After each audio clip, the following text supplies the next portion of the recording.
If you are a physician assistant new to orthopedic surgery, or you are a PA student about to start your orthopedics rotation, this talk is for you. I'm a board certified orthopedic surgeon. I've been doing this for quite a while. By the end of this video, I want you to be able to understand, when do we fix hip fractures?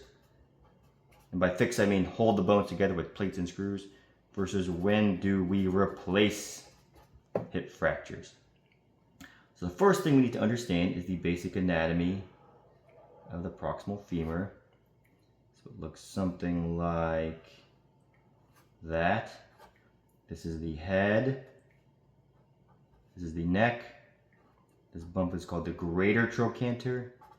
This is called the lesser trochanter.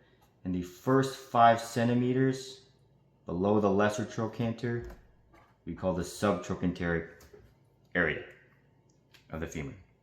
Now if you imagine there is an artery, the femoral artery will come down and it gives off a little branch.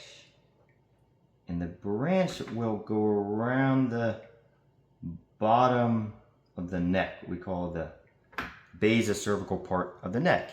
And it will send branches of blood vessels to this head part. And what determines whether we replace or fix this is the health of this head. Will this head survive that injury or will it not? If it will not survive, we replace it. If that head will survive, we generally fix it. As simple as that.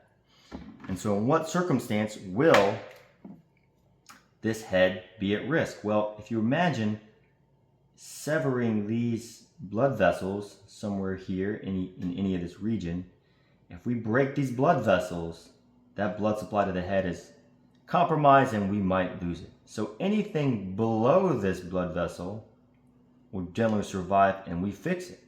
So if you have a fracture that goes from the greater trochanter to the lesser trochanter, what we call an intertrochanteric fracture, intertrochanteric femur fracture, we're generally going to fix that with plates, screws, or nails.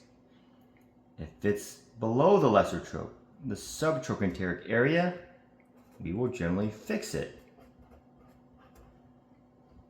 because the blood supply to that is going to survive. Now, let's go to the replacement category. In what scenario will we replace this fracture? Now, let's take this example where we break it through the neck, what we call a femoral neck fracture.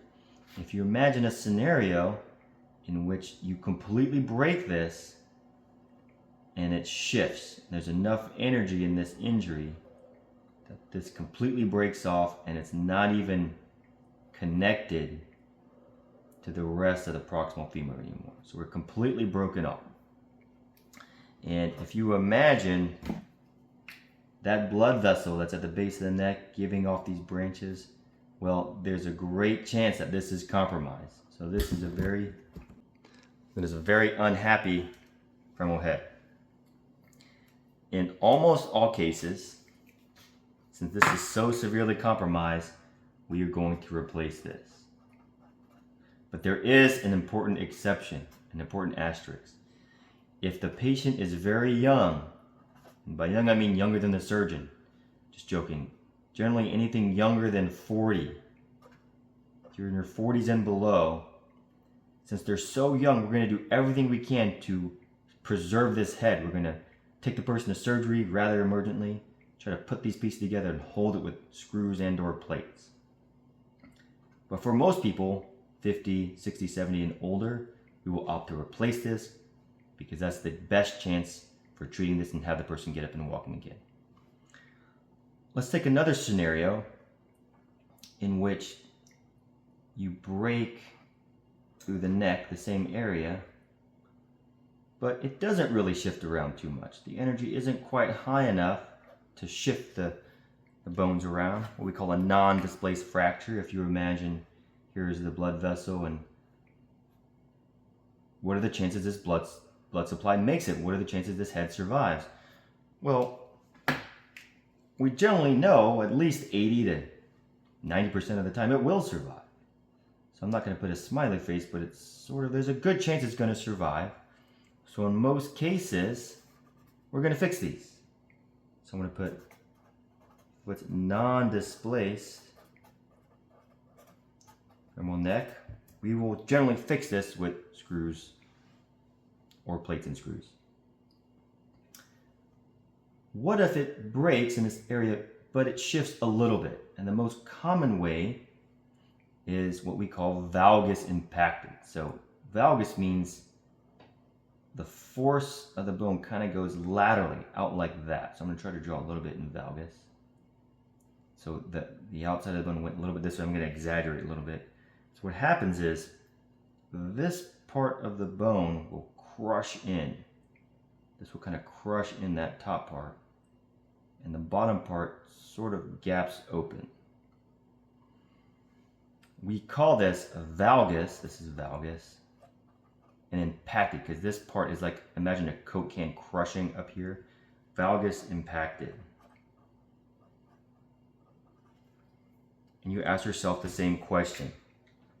If this is the blood vessel, is that blood supply to this head going to make it? And again, we don't really know, but some data seems to suggest at least 80% of the time it's going to survive.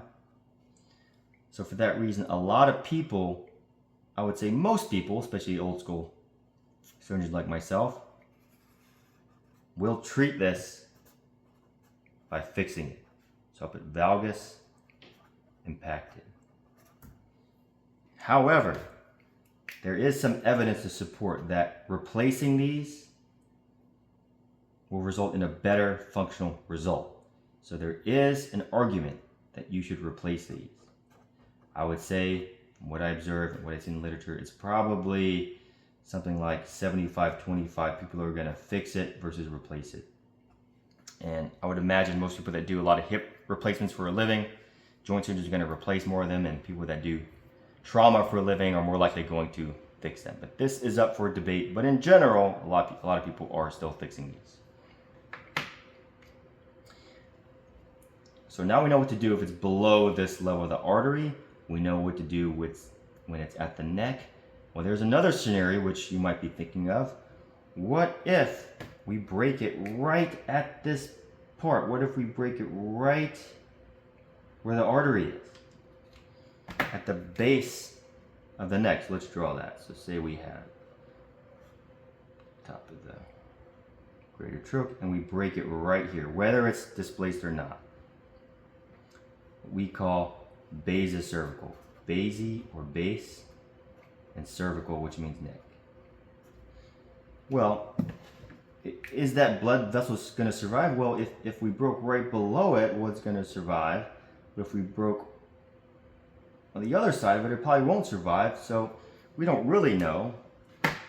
But historically, this basicervical has been treated like an inner troch. So most of the time, your surgeons are going to treat this with fixation. So I'll put basicervical. I'll put an asterisk because there are surgeons and there's literature support that these can also go to replacements. There's some complexities with replacing these, but there's literature support both of these, and this is going to be a surgeon's choice. But historically, these are treated like inner trochs. So in review, the inner trochs we're generally going to fix. Subtrochs we're going to fix. Non-displaced femoral neck fractures we're generally going to fix. Valgus impacted, I would say most people will fix, but there's a great number that are now replacing these. And basicervical is certainly, it's almost a dealer's choice, but I would say for me, I usually treat these with fixation, but some people will treat these with replacement. You just have to ask your surgeon. In the next video, we're going to talk specifically about the specific ways we treat each of these, the different kind of constructs. And the following video, we're going to talk about how we replace these. When do we do a total hip versus a partial hip? Hope this is helpful. Let me know in the comments. Give me a like or subscribe if you wish. Take care.